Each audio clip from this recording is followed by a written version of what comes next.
Hey, Coach. Just how did you feel the guys executed, especially down the stretch?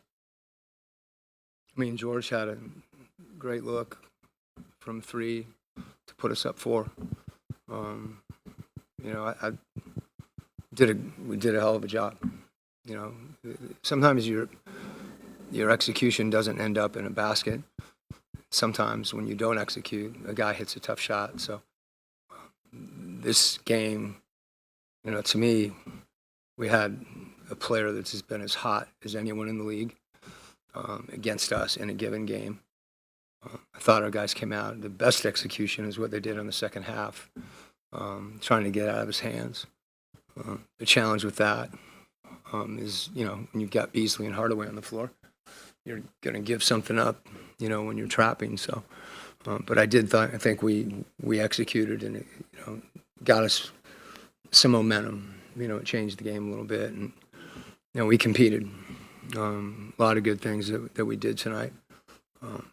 Obviously didn't get the result that we wanted, but hopefully it's something we've talked a lot about getting better, and I've said this before that there's times when you don't get the result you want, but you get better if you learn from the things that are going on the court.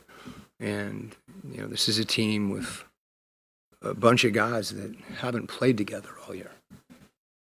Mo's been in the G League, Harris, Terrence, George. It's four right there, Larry and Veet. You start counting it up, and you got, one way or the other, 6, 7 new players at a trade deadline, with one practice. So I say that not as an excuse, but as a compliment to how connected these guys are and how hard they're playing and how hard they're trying to play together in some situations that are difficult, given some of the change.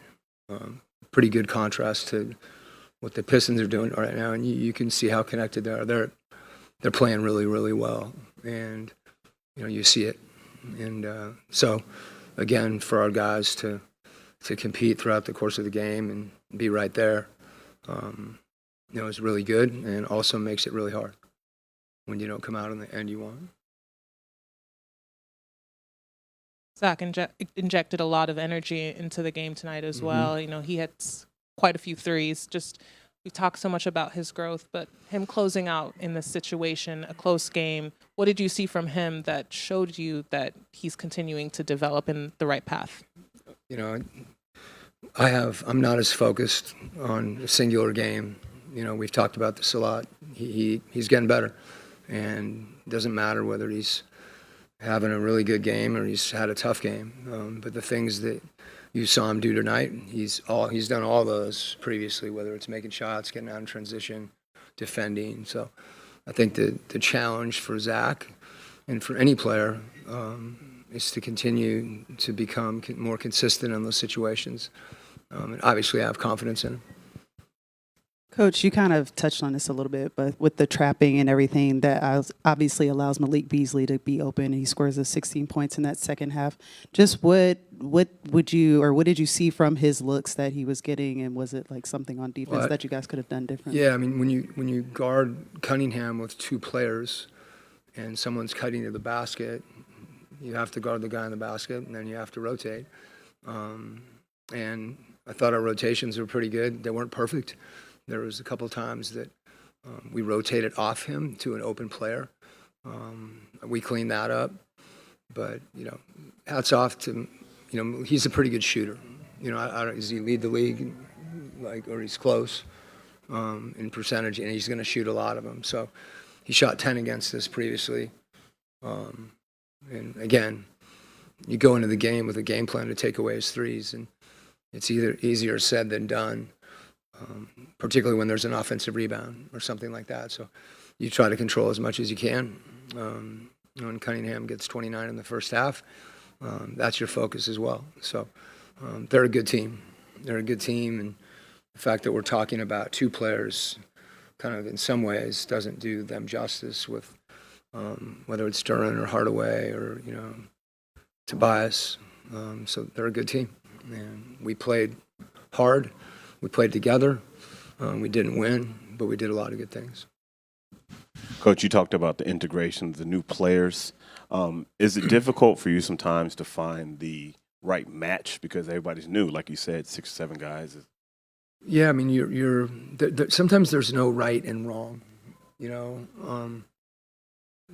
Cunningham was making shots in the first half, and some of them were deep. Dyson's on him, and we kept that matchup. We trapped a little bit, and then we went back to Dyson guarding him. Then we trapped him with other guys guarding him, and now with Dyson. And then we switched and had Zach guard him, try to guard him, and then we trapped when Zach was guarding him. Then we switched with our smalls in pick and roll, and we hit him off the switch. Then we blitzed him when pick and roll with the 5.